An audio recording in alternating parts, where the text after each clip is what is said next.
दोस्तों, नॉलेज अड्डा को सब्सक्राइब करें और बेल आइकन को दबाएं ताकि आप हमारे चैनल के नए वीडियोस की जानकारी तुरंत पा सकें। अथ देवी कवच। मार्कंडेय जी ने कहा, पितामह, जो इस संसार में परम गोपनीय तथा मनुष्यों की सब प्रकार से रक्षा करने वाला है और जो अब तक आपने दूसरे किसी के सामने प्रकट नहीं किया हो, ऐसा कोई साधन मुझे बताइए। ब्रह्मा जी बोले, ब्राह्मण, ऐसा साधन तो एक देवी का कवच ही है, जो गोपनीय से भी परम गोपनीय, पवित्र तथा संपूर्ण प्राणियों का उपकार करने वाला है। महामुनि, उसे श्रवण करो।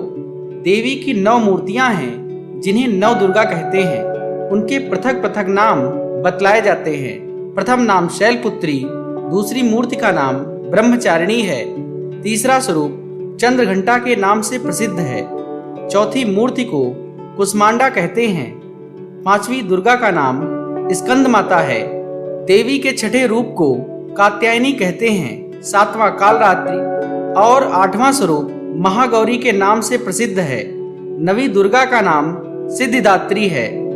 ये सब नाम सर्वज्ञ महात्मा वेद भगवान के द्वारा ही प्रतिपादित हुए हैं। जो मनुष्य अग्नि में जल रहा हो, रणभूमि में शत्रुओं से घिर गया हो, विषम संकट में फंस गया हो तथा इस प्रकार भय से आतुर होकर जो भगवती दुर्गा की शरण में प्राप्त हुए हों, उनका कभी कोई अमंगल नहीं होता।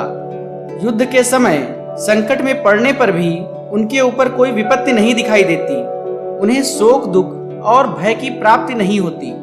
जिन्होंने भक्ति पूर्वक देवी का स्मरण किया है, उनका निश्चय ही अभ्युदय होता है। देवेश्वरी, जो तुम्हारा चिंतन करते हैं, उनकी तुम निस्संदेह रक्षा करती हो।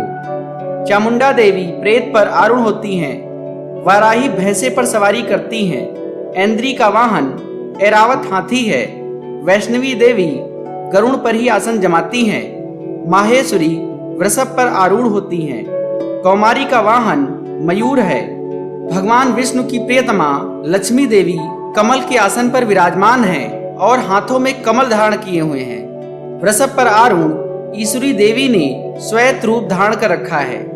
ब्राह्मी देवी हंस पर बैठी हुई हैं और सब प्रकार के आभूषणों से विभूषित हैं। इस प्रकार ये सभी माताएं सब प्रकार की योग शक्तियों से संपन्न हैं। इनके सिवा और भी बहुत सी देवियां हैं, जो अनेक प्रकार के आभूषणों से शोभा से युक्त तथा नाना प्रकार के रत्नों से सुशोभित हैं। ये संपूर्ण देवियां क्रोध में भरी हुई हैं और भक्तों की रक्षा के लिए रथ पर बैठी दिखाई देती हैं। ये शंख, चक्र, गदा शक्ति, हल और मूसल, खेटक और तोमर, परशु तथा पाश, कुंत और त्रिशूल एवं उत्तम शांग धनुष आदि अस्त्र शस्त्र अपने हाथों में धारण करती हैं। दैत्यों के शरीर का नाश करना, भक्तों को अभय दान देना और देवताओं का कल्याण करना, यही उनके शस्त्र धारण का उद्देश्य है। कवच आरंभ करने के पहले इस प्रकार प्रार्थना करनी चाहिए। महान रौद्र रूप, अत्यंत घोर पराक्रम, महान बल और महान उत्साह वाली देवी, तुम महान भय का नाश करने वाली हो। तुम्हें नमस्कार है। तुम्हारी ओर देखना भी कठिन है। शत्रुओं का भय बढ़ाने वाली जगदम्बिके, मेरी रक्षा करो। पूर्व दिशा में ऐन्द्री अर्थात इंद्र शक्ति मेरी रक्षा करें। अग्निकोण में अग्नि शक्ति, दक्षिण दिशा में वाराही तथा नैऋत्य कोण में खड्गधारिणी मेरी रक्षा करें। पश्चिम दिशा में वारुणी और वायव्य कोण में मृग पर सवारी करने वाली देवी मेरी रक्षा करें। उत्तर दिशा में कौमारी और ईशान कोण में शूलधारिणी देवी रक्षा करें।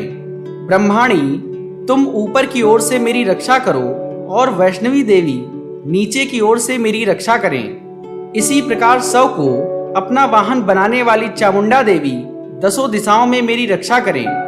जया आगे से और विजया पीछे की ओर से मेरी रक्षा करें। वाम भाग में अजिता और दक्षिण भाग में अपराजिता रक्षा करें। उद्योतनी शिखा की रक्षा करें। उमा मेरे मस्तक पर विराजमान होकर रक्षा करें। ललाट में मालाधारी रक्षा करें और यशस्विनी देवी मेरी भौहों का संरक्षण करें।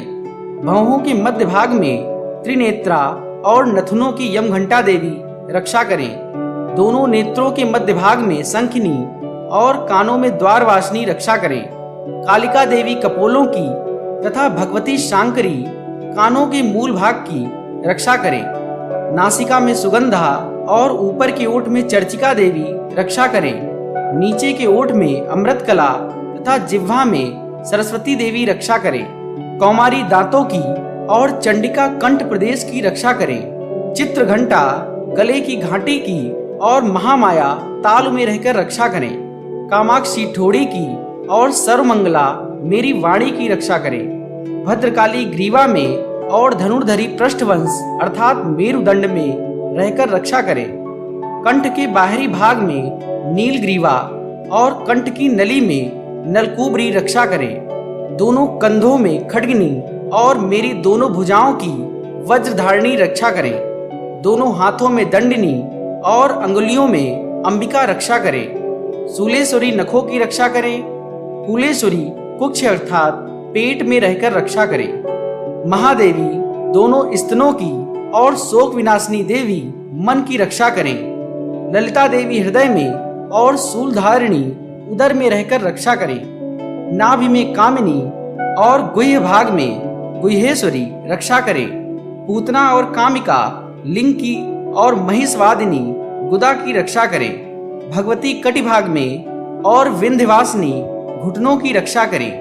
संपूर्ण कामनाओं को देने वाली महाबला देवी दोनों पिंडलियों की रक्षा करें। नारसिंगी दोनों घुट्टियों की और तेजसी देवी दोनों चरणों के पृष्ठभाग की रक्षा करें। श्री देवी पैरों की अंगुलियों में और तलवासिनी पैरों के तलुओं में रहकर रक्षा करें। अपनी दाढ़ों के कारण भयंकर दिखाई देने वाली दृष्टांग कराली देवी नखों की और ऊर्ध्वकेशनी देवी केशों की रक्षा करें। रोमावलियों के छिद्रों में कौबेरी और त्वचा की वागीश्वरी देवी रक्षा करें।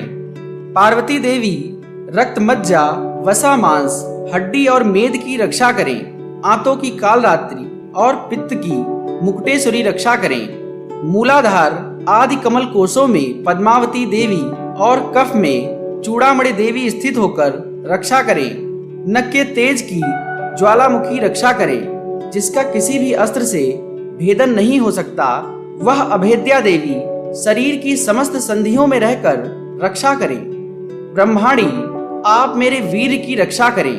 छत्रेश्वरी छाया की तथा धर्मधारिणी देवी मेरे अहंकार मन और बुद्धि की रक्षा करें। हाथ में वज्र धारण करने वाली वज्रहस्ता देवी मेरे प्राण अपान व्यान उदान और समान वायु की रक्षा करें। कल्याण से शोभित होने वाली भगवती कल्याण शोभना मेरे प्राण की रक्षा करें। रस रूप गंध शब्द और स्पर्श इन विषयों का अनुभव करते समय योगिनी देवी रक्षा करें तथा सत्वगुण रजोगुण और तमोगुण की रक्षा सदा नारायणी देवी करें। वाराही आयु की रक्षा करें। वैष्णवी धर्म की रक्षा करें तथा चक्रिणी देवी यश कीर्ति लक्ष्मी धन तथा विद्या की रक्षा करें। इंद्राणी आप मेरे गोत्र की रक्षा करें। चंडिके तुम मेरे पशुओं की रक्षा करो। महालक्ष्मी पुत्रों की रक्षा करें और भैरवी पत्नी की रक्षा करें। मेरे पथ की सुपथा तथा मार्ग की क्षेम करी रक्षा करें। राजा के दरबार में महालक्ष्मी रक्षा करें तथा सब और व्याप्त रहने वाली विजया देवी संपूर्ण भयों से मेरी रक्षा करें। देवी जो स्थान कवच में नहीं कहा गया है अतएव रक्षा से रहित है, वह सब तुम्हारे द्वारा सुरक्षित हो, क्योंकि तुम विजयशालिनी और पाप नाशनी हो। यदि अपने शरीर का भला चाहे तो मनुष्य बिना कवच के कहीं एक पग भी न जाए। कवच का पाठ करके ही यात्रा करे। कवच के द्वारा सब ओर से सुरक्षित मनुष्य जहां जहां भी जाता है वहां वहां उसे धन लाभ होता है तथा संपूर्ण कामनाओं की सिद्धि करने वाली विजय की प्राप्ति होती है। वह जिस जिस अभीष्ट वस्तु का चिंतन करता है उसको निश्चय ही प्राप्त कर लेता है। वह पुरुष इस पृथ्वी पर तुलना रहित महान ऐश्वर्य का भागी होता है। कवच से सुरक्षित मनुष्य निर्भय हो जाता है।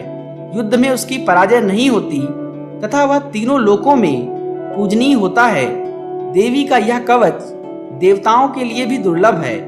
जो प्रतिदिन नियम पूर्वक तीनों संध्याओं के समय श्रद्धा के साथ इसका पाठ करता है, उसे दैवी कला प्राप्त होती है तथा वह तीनों लोकों में कहीं भी पराजित नहीं होता। इतना ही नहीं, वह अल्प मृत्यु से 100 से भी अधिक वर्षों तक जीवित रहता है। मकरी, चेचक और कोढ़ आदि उसकी संपूर्ण व्याधियां नष्ट हो जाती हैं। कनेर, भांग, अफीम, धतूरे आदि का स्थावर विष, सांप और बिच्छू आदि के काटने से चढ़ा हुआ जंगम विष तथा अहिफेन और तेल के संयोग आदि से बनने वाला कृत्रिम विष, ये सभी प्रकार के विष दूर हो जाते हैं, उनका कोई असर नहीं होता। इस पृथ्वी पर मारण, मोहन आदि जितने आभिचारिक प्रयोग होते हैं तथा इस प्रकार के जितने मंत्र यंत्र होते हैं, वे सब इस कवच को हृदय में धारण कर लेने पर उस मनुष्य को देखते ही नष्ट हो जाते हैं। यही नहीं, पृथ्वी पर विचरण करने वाले ग्राम देवता, आकाशचारी देव विशेष, जल के संबंध से प्रकट होने वाले गण, उपदेश मात्र से सिद्ध होने वाले निम्न कोटि के देवता, अपने जन्म के साथ प्रकट होने वाले देवता, कुल देवता, माला, डाकिनी, शाकिनी, अंतरिक्ष में विचरण करने वाली अत्यंत बलवती भयानक डाकिनियां, ग्रह, भूत, पिशाच, यक्ष, गंधर्व, राक्षस, ब्रह्म राक्षस, बेताल, कुष्मांड और भैरव आदि अनिष्टकारक देवता हृदय में धारण किए रहने पर उस मनुष्य को देखते ही भाग जाते हैं। कवचधारी पुरुष को राजा से सम्मान वृद्धि प्राप्त होती है। यह कवच मनुष्य के तेज की वृद्धि करने वाला है और उत्तम है। कवच का पाठ करने वाला पुरुष अपनी कीर्ति से विभूषित भूतल पर अपने सुयश के साथ साथ वृद्धि को प्राप्त होता है। जो पहले कवच का पाठ करके उसके बाद सप्तशती चंडी का पाठ करता है, उसकी जब तक वन, पर्वत और काननों सहित यह पृथ्वी टिकी रहती है, तब तक यहाँ पुत्र, पौत्र आदि संतान परंपरा बनी रहती है। फिर देह का अंत होने पर वह पुरुष भगवती महामाया के प्रसाद से उस नित्य परम पद को प्राप्त होता है, जो देवताओं के लिए भी दुर्लभ है। वह सुंदर दिव्य रूप धारण करता है और कल्याण में शिव के साथ आनंद का भागी होता है। बोलिए दुर्गा माता की